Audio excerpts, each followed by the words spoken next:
Connection दिखा तेरा नबी के साथ जुड़े या सुभान अल्लाह। एक अरबी है काफिर, अरबी है काफिर। उसको 30 पारों वाला कुरान उठा कर दे दो, अरबी है ना, वो 3 घंटे में बैठकर अलहम्द अलिफ लाम मीम से शुरू करे और वन्नास तक जा पहुंचे। मैं मौलवी हो के तुम्हें मसला नहीं बताता, यहाँ जो उलमा बैठे हैं इनसे भी नहीं पूछता, मैं आपसे पूछता हूँ। है काफिर, कलमा नहीं पढ़ा, क्योंकि अरबी जानता है, उसको कुरान दे दिया, उसने 3 घंटे में पूरे कुरान की तिलावत कर ली। आप बताओ उसको अजर मिला, सवाब मिला? और एक मुसलमान है, उसने कुरान खोला, फिर कुछ याद आया, बंद करके सिर्फ इतना कहा अलिफ लाम मीम। मेरा नबी फरमाया अलिफ की 10 नेकियां, लाम की 10 नेकियां और मीम की। ये पूरा कुरान पढ़ा, अजर कोई नहीं, इसने अलिफ लाम मीम कहा, 30 नेकियां ले गया। फर्क क्या है? ये जो अलिफ लाम मीम पढ़ रहा है इसका कनेक्शन मुस्तफा की जात के साथ है, और जिसने पूरा कुरान पढ़ा इसका कनेक्शन आमना के लाल मोहम्मद मुस्तफा की जाते पाक के साथ नहीं है। अजर तब होगा हुक्म खुदा का हो, कनेक्शन मोहम्मद मुस्तफा का हो। सुभान अल्लाह, सुभान अल्लाह। फज़ाइल अमाल ले लो। एक हदीस सबने पढ़ी होगी, नमाज के कितने फर्ज हैं? 13। नमाज के कितने फर्ज हैं? ये आते क्यों नहीं? क्योंकि हम तबलीगी जमात में जाते नहीं। बच्चे हैं, इनको मदरसों में भेजो। जवानी आ गई और बुढ़ेपा आ गया, और अभी तक अगर हम नमाज के और गुस्ल के और जनाजे के, हमें गुस्ल और फर्ज के अगर हमें फराइज का पता नहीं है, तबलीगी जमात जिंदाबाद। सारे करेंगे ना इंशाल्लाह कोशिश। एक बंदे को नमाज के 13 फर्ज आते हैं, उसने कहा नमाज पढ़नी है, फजर की जल्दी जल्दी आया, जगह पाक, कपड़ा पाक, बदन पाक, नमाज का टाइम भी है, तकबीर तहरीमा की, किबला रुख भी हुआ, उसने क़याम भी किया, रुकू भी किया, सजदा भी किया, तशहुद भी किया, 2 रकातें पूरी भी की, जल्दी जल्दी जल्दी जल्दी उसने 13 फर्ज पूरे किए। सलाम फेरा, उठाइए फज़ाइल अमाल। मेरे नबी ने फरमाया जब बंदा ऐसी नमाज पढ़ता है ना, अल्लाह फरिश्तों को कहते हैं ले आओ काला कपड़ा, ले आओ काला कपड़ा। लाया, फरमाया इसकी नमाज को काले कपड़े में लपेट कर इसके मुंह पे दे मारो। अल्लाह फर्ज तो पूरे कर लिए, नमाज भी पढ़ ली, सजदा कर लिया, सुभान रब्बियल अज़ीम कह दिया, सुभान रब्बियल आला कह दिया। अल्लाह कमी कहाँ पे रह गई? कहा मेरे फर्ज तो पूरे किए, लेकिन मोहम्मद मुस्तफ़ा के तरीके पे नहीं चला। मेरा फर्ज तो पूरा किया, लेकिन आमना के लाल मोहम्मद मुस्तफ़ा की सुन्नत के ऊपर नहीं चला। फर्ज मेरा पूरा करे, लेकिन तरीका आमना के लाल का ना हो, अल्लाह को कबूल नहीं है। अल्लाह को वो कबूल है, हुक्म खुदा का हो, तरीका मोहम्मद मुस्तफा का हो। सुभान अल्लाह, सुभान अल्लाह। कुरान में 700 आयतें हैं नमाज के मुतल्लक, कम बेश अल्लाह कमी बेशी मुआफ फरमाए। कितनी आयतें हैं? अकीमुस्सला, अकीमुस्सला, अकीमुस्सला, अकीमुस्सला, युकीमुनस्सला। ओए नमाज पढ़ो, नमाज नमाज नमाज नमाज नमाज। और अल्लाह से पूछ लें, अल्लाह कुरान में 700 मरतबा आपने फरमा दिया नमाज पढ़ो, नमाज पढ़ो, नमाज पढ़ो। अल्लाह जेड़े 5 नमाज़ां दित्तियां इन्हां दा नाम ही दस दे। दस दे अल्लाह फजर पहली नमाज है, ज़ोहर असर मगरिब इशा, 4 नमाज़ां। अल्लाह सानू नमाज़ां दा नाम ही दस। कुरान चुप। अल्लाह फजर दी रकातां कितनियां? कुरान चुप। अल्लाह मैं पढ़ा कि मैं बह के पढ़ा, सौ के पढ़ा, लेट के पढ़ा, उठ के पढ़ा, किबला रुख केड़ा है? कुरान चुप। अल्लाह मैं तकबीर तहरीमा किवें कवां? कुरान चुप। अल्लाह मैंने तावुज़ तस्मिया कैसे पढ़ना है? कुरान चुप। अलहम्द कैसे पढ़नी है? कुरान चुप। किरात कैसे करना है? कुरान चुप। रकू में जाना कैसे? कुरान चुप। घुटने पकड़ने कैसे? कुरान चुप। निगाह को रखना कैसे? कुरान चुप। रकू की तस्बीह क्या? कुरान चुप। रकू से उठना कैसे? कुरान चुप। कहना क्या है? कुरान चुप। रकू और सजदे के दरमियान खड़े होके कहना क्या है? कुरान चुप। सजदे में जाना कैसे? कुरान चुप। हाथ रखने कैसे? कुरान चुप। और पिशानी को रखना कैसे? कुरान चुप। नाक को रगड़ना रगड़ना कैसे, कुरान चुप। और इस सजदे की तस्बीह क्या है, कुरान चुप। पहला सजदा मुकम्मल कैसे, कुरान चुप। दूसरा कैसे करें, कुरान चुप। और दूसरी तीसरी चौथी रकात को मुकम्मल कैसे करना है, कुरान चुप। अत्तहियात कैसे पढ़े, कुरान चुप। दुरूद कैसे पढ़े, कुरान चुप। रब्बी जालनी कैसे पढ़े, कुरान चुप है। सलाम कैसे पढ़े, कुरान चुप है। मेरे मौला नमाज का हुक्म 700 मर्तबा दे दिया, तरीका कहां से ले। रब ने फरमाया नमाज का हुक्म मेरा चलेगा, तरीका मेरे मोहम्मद मुस्तफा का चलेगा। सुभान अल्लाह, सुभान अल्लाह। बेशक मेरे नबी से जाके ले लो। अब एक बात और सुन लो, जाग रहे हो, जाग रहे हो। मेरे पीर मुर्शिद है मौलाना हसन मेवाती साहब दामद करना है, कुरान चुप। रकू में जाना कैसे, कुरान चुप। घुटने पकड़ने कैसे, कुरान चुप। निगाह को रखना कैसे, कुरान चुप। रकू की तस्बीह क्या, कुरान चुप। रकू से उठना कैसे, कुरान चुप। कहना क्या है, कुरान चुप। रकू और सजदे के दरमियान खड़े होके कहना क्या है, कुरान चुप। सजदे में जाना कैसे, कुरान चुप। हाथ रखने कैसे, कुरान चुप। और पिशानी को रखना कैसे, कुरान चुप। नाक को रगड़ना कैसे, कुरान चुप। और इस सजदे की तस्बीह क्या है, कुरान चुप। पहला सजदा मुकम्मल कैसे, कुरान चुप। दूसरा कैसे करें, कुरान चुप। और दूसरी तीसरी चौथी रकात को मुकम्मल कैसे करना है, कुरान चुप। अत्तहियात कैसे पढ़े, कुरान चुप। दुरूद कैसे पढ़े, कुरान चुप।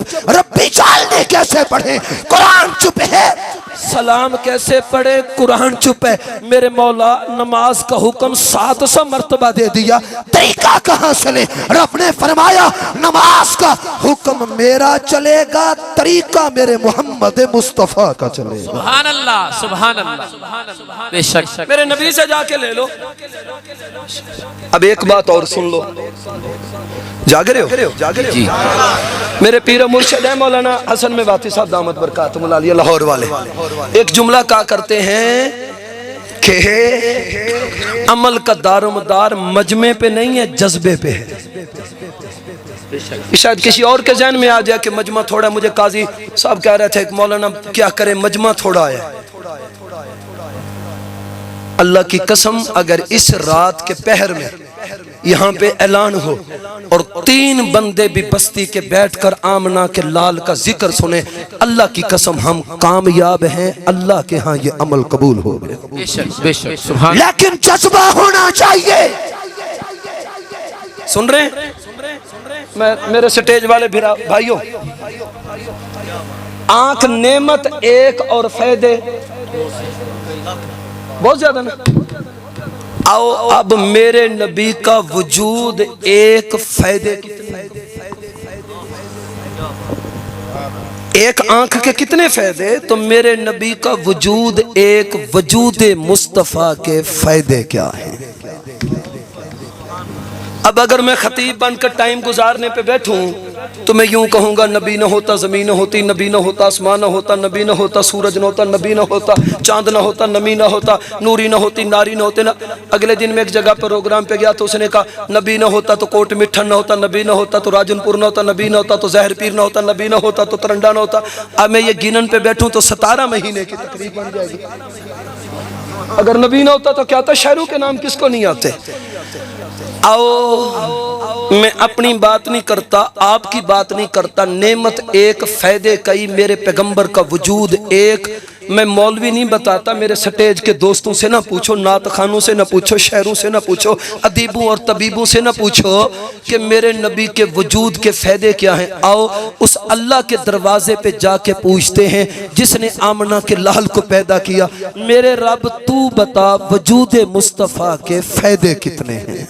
सुभान अल्लाह, सुभान अल्लाह। अल्लाह से पूछते हैं, सवाल अल्लाह से करते हैं। अल्लाह वजूद मुस्तफ़ा के फायदे कितने हैं, अल्लाह ने फिर हमें डायरेक्ट नहीं बताया। अल्लाह ने मेरे नबी के जरिए से हमें बताया। रब ने फरमाया लौला का लमा खलक़तुल अफलाक। मेरे महबूब, मैं 2 जुमलों में आपको आपकी ज़ात के फ़ायदे बताता हूँ।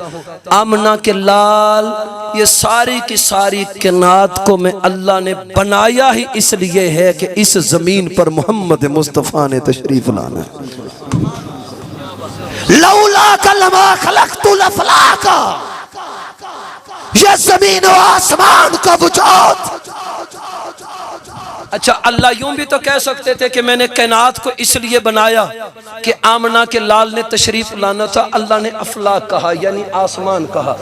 आसमान से नज़ूल रहमत होती है, रहमतें आसमान से नीचे उतरती हैं।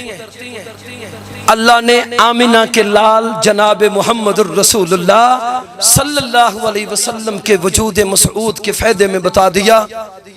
वो आ गए जिनकी हमें बड़ी शिद्दत से इंतजार थी। मेरे उस्ताद मोहतरम, पैकर अखलाक, मुबल्लिग इस्लाम, हजरत अक़दस मुदीर जामिया दारुल उलूम ज़करिया कादरपुर हजरत मौलाना रियाज अहमद भट्टू साहब।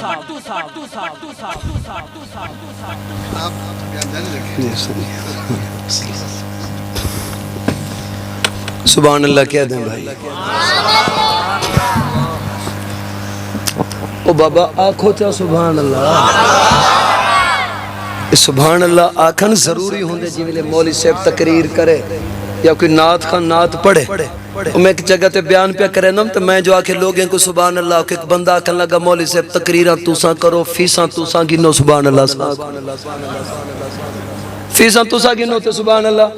ये क्या मौलवी दा है भी सुभान अल्लाह को सी सुभान अल्लाह। मैं क्या अगर तो आपको कोई बंदा कहानी सुनेंदा पिया होवे ते लंबी कहानी होवे ते तुसा चुप करते पूरी तवज्जो दे नाल सुनो बैठे, वो थोड़ी देर बाद आखसी यार सुनदा बैठी ते आखसी यार सुनदा बेटा, यार सुनदा बैठी तो चलो हूं तो कर बैठा। फोन पे अगर किसी से लंबी बात करो और बिल्कुल खामोशी से सुनता रहो तो ये कदर यार हूं तो करना हूं, ताकि पता चले कि ये सुन रहा है। कहानी सुनने के लिए हूं जरूरी है और दीन की बात सुनने के लिए सुभान अल्लाह जरूरी है। अल्लाह फरमाते अगर मेरी एक नेमत के फायदे, इन तउद्दू निअमत अल्लाह, अल्लाह ने नेमत मुफरद का लफ्ज इस्तेमाल किया। एक नेमत के फायदे अगर तुम शुमार करने पे आओ तुम शुमार नहीं कर सकते। जब अल्लाह की एक आम सी नेमत के फायदे हम शुमार नहीं कर सकते, इस कायनात की सबसे बड़ी नेमत वजूद मोहम्मद मुस्तफ़ा है। ज़ाते रिसालत के कितने फायदे हैं? उलमा ने लिखे हैं कि अगर ज़ाते रिसालत के मेन और मरकजी और अहम फायदों को देखा जाए तो हुजूर की ज़ाते पाक से कायनात को 4 फायदे मिले हैं। कितने? एक सुन लो, हजरत उस्ताद जी तशरीफ ले हैं, उस्ताद जी को सबक सुनाने के लिए सही है, सिर्फ एक बात अर्ज कर, ज़ाते रिसालत से जो कायनात को सबसे पहला और सबसे बुनियादी फायदा मिला वो है अब्दियत। हम जो बंदे हैं ना बंदे, और हमें अब्दियत मिली है, ये अब्दियत वजूद मोहम्मद मुस्तफ़ा के सदके मिली है।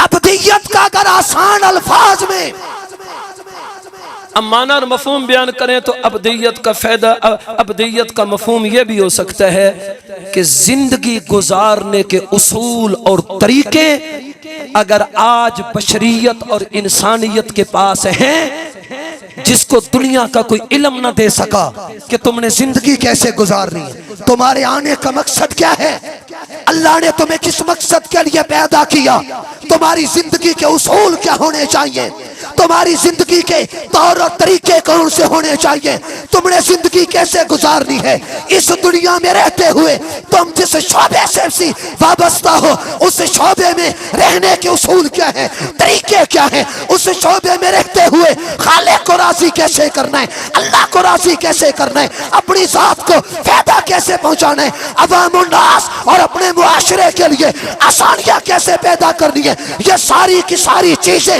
ये उसूल, ये ज़वाबित, ये दीन, ये शरीयत, ये सारी की सारी सुन्नतें, जिंदगी गुजारने के उसूल और तरीके अगर आज इंसानियत को मिले हैं तो वजूद मोहम्मद मुस्तफ़ा के सदके मिले। ज़ाते रिसालत से सबसे पहले हमें अब्दियत मिली है, अब्दियत।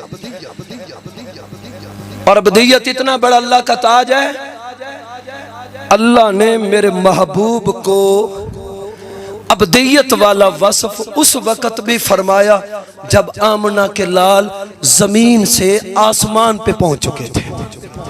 सुबहान अल्लाज़ी असरा बिअब्दिही। अब्दियत अल्लाह का इतना बड़ा दिया हुआ ताज है जो अल्लाह ने आमना के लाल को अर्शों पे बुलाकर कहा, पाक है वो जात जिसने अपने बंदे को सैर कराई। तो दोस्तों, जब हम एक आंख के फायदे नहीं गिन सकते, कान के फायदे शुमार में नहीं ला जा सकते, आमना के लाल जनाब मुहम्मदुर रसूलुल्लाह सल्लल्लाहु ताला अलैहि वसल्लम की ज़ाते बबरकत से जो हमें फायदे हासिल हुए। आखिरी जुमला कहता हूँ, हमारे वो कराची के एक मौलवी साहब है, मौलाना औरंगजेब फारूकी साहब, वो एक जुमला कहा करते हैं कि खतीब दी आखिरी गाल कनू ते पंजाब वाले दी नेड़े कनू अल्लाह बचावे। खतीब जी मिला के ना आखिरी गाल समझो ली 17-18 बचे ही बंदे। इसी तरह पंजाब वालों से पूछ लो ना कहाँ जाना है, ये कहाँ है, इथे नेड़े, चाहे 50 किलोमीटर का सफर हो, ए नेड़े। तो मेरी भी आखिरी बात है, सुभान अल्लाह कह दो यार, जाके सुभान अल्लाह कह दो एक बार। आमना के लाल की ज़ाते पाक के फायदे कितने। हुजूर के सिफाती नाम एक रिवायत के मुताबिक 99 और एक रिवायत के मुताबिक 101 हैं।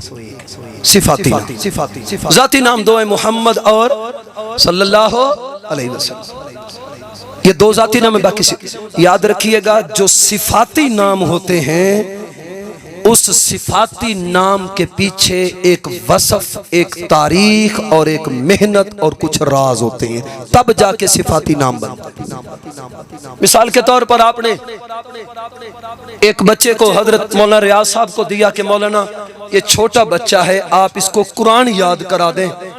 मदरसे में मेहनत हुई, 3 साल के बाद वो बच्चा हाफिज बना। अब इसको कहा गया हाफिज। अब कहने में तो ये एक सिफाती नाम है, लेकिन हाफिज के पीछे उस्ताद और शागिर्द की 3 साल की मेहनत है। जब हाफिज बन गया सिफाती नाम हो गया, फिर मौलाना रियाज साहब को दिया, उस्ताद जी से किताबें पढ़ा दें।